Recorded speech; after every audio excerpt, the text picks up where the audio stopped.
We are all very familiar with the nativity scene as presented to us by the Gospel of Luke and the Gospel of Matthew. It's in Luke's Gospel that we get the familiar story that we hear so much about and we see represented of Jesus being born in the stable or in the cave, and the shepherds coming and paying homage, and the angels announcing to the shepherds in the field of the great news of what is about to happen. And it's in Matthew's Gospel that we hear about the Magi coming from the east to pay homage to the newborn king, the star of Bethlehem that led them on their way and pointed out that something of enormous significance had just taken place. We're so familiar with those scenes of the birth of Jesus. They are a part of who we are. But what we just heard was another nativity scene. It was the nativity according to St. John, one that might not seem so familiar to us. Luke has his account of the birth of Jesus.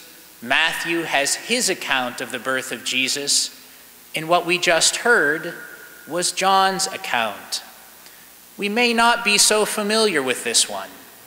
This one is hardly one that you could make a nice little scene out of to put on the buffet at home during Advent. This talk about the Word of God and the Word becoming flesh, hardly material for a good Advent or Christmas pageant at school. Not many costumes to make, not nice fuzzy animals to portray, or shepherds or angels singing. This one is a lot more cerebral, and so we don't hear about it as much. But John's account of the birth of Jesus, of the Nativity, is just as important, but it's perhaps from a little bit of a different perspective. Luke and Matthew tell the story of the birth of Jesus from our perspective, from those on the ground who may have witnessed it. They're perhaps an account that might have been given by a news reporter who was there live on the scene, or someone feeding the blog or the tweets to the Twitter account to get all the news out. But John's Gospel gives us the Nativity from God's perspective, how God experienced and saw the birth of his Son. And it's beautiful for us to imagine this event from the perspective of God himself, the Word of God, the Son of God, the Word who became flesh. So let's do that. Let's fasten our seatbelts and go on a great journey, a great adventure in our minds and in our hearts, and imagine the Nativity from God's view. Imagine God before the universe was created. God filled all that was. God always existed. And God, together with the Word and the Spirit, were in a constant dance of love. And that love was creative. God said to his Word at the right moment, create. As we know from the beginning of the Bible, from the book of Genesis, God spoke and his Word made it happen. God said, create the earth, separate the land from the waters. God said, let there be light, and there was. God said, let there be plants and animals, and there were.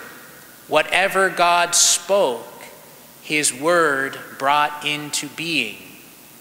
God created the whole universe and its amazing wonders, galaxies, stars, planets, black holes, things beyond our ability to fathom. But on one tiny world, God said, let us make man in our image. In the divine image, he made them. Male and female, he created them. And these creatures, man and woman, God made completely different from all others. These creatures, he stamped his image into them. He breathed his own life into them, so that these creatures, unique from all others, could get up and look around and marvel at the beauty of the universe around them. These creatures, with God's image stamped upon them, could look into each other's eyes and marvel at the mystery of the person there with them, beside them. These creatures were made to do exactly what God does himself, and that is to love, to enter into relationships, and by doing so, to find the deep fulfillment that their hearts desire. But over time, those men and women began to forget the sound of God's voice. They began to miss his signs and his tracks and the beautiful creation around them. They began to forget the fragrance of his presence.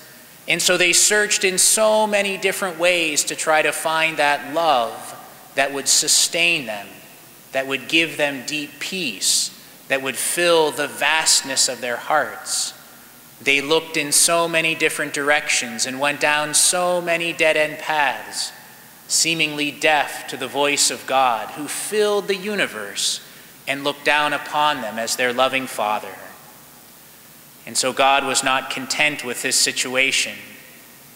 At the right time, when all was ready, the Word became flesh. That Word of God, who had been with God from the very beginning, that Word of God who created the whole universe in some amazing way, gathered all of his power and became flesh in the womb of Mary. The God whom the whole universe cannot contain was a cell with a divine spirit in the womb of Mary. God chose to enter his creation so that one by one he could invite us, his children, back into a relationship with the Father. And we can imagine on that first Christmas when Jesus was born, when the God of the universe was finally born into the universe. And even though the accommodations were far from ideal, he was delighted, surrounded by his creatures, by his creation, the work of his hands, held and cradled in the arms of Mary, protected and loved by Joseph. He was delighted by the human race whom he had made. And as he grew, he continued to delight in all things good about the human person. As he played as a child, as he observed and grew, and finally became a man and undertook the work that his Father had given to him, of giving new hope, of pushing back the darkness, of reminding us who we are, in whose image we were made, in what is the meaning and destiny of our lives.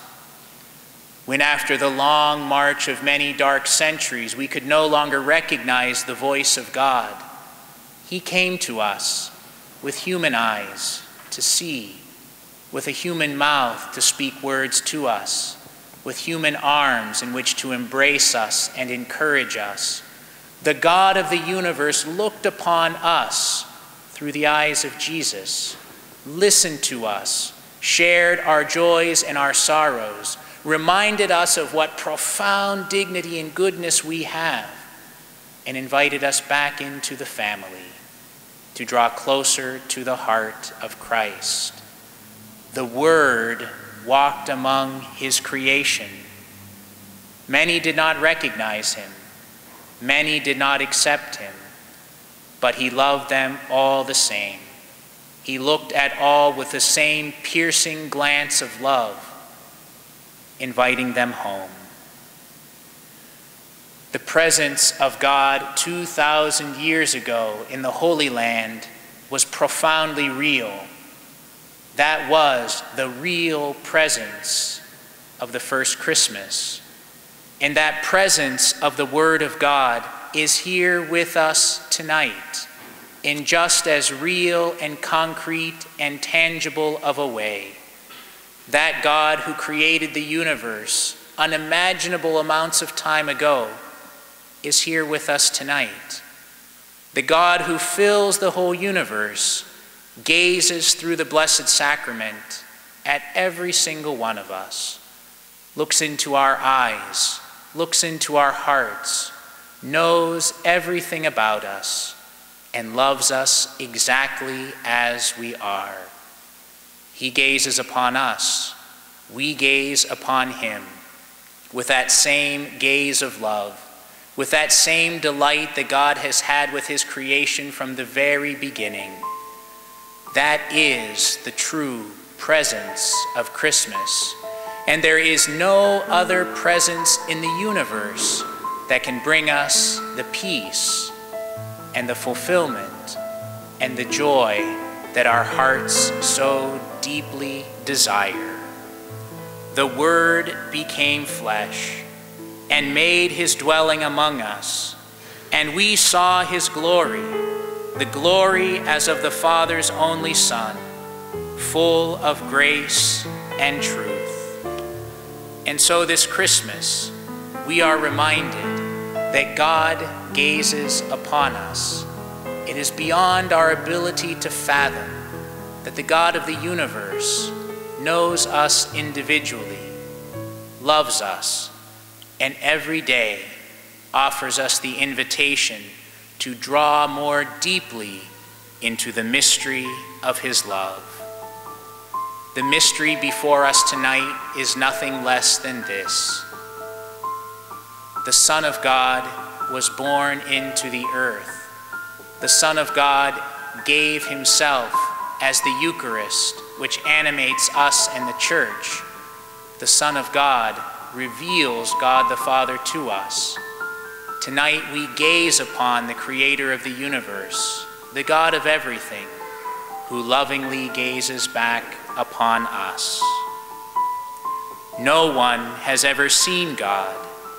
The only Son, God, who is at the Father's side, has revealed him.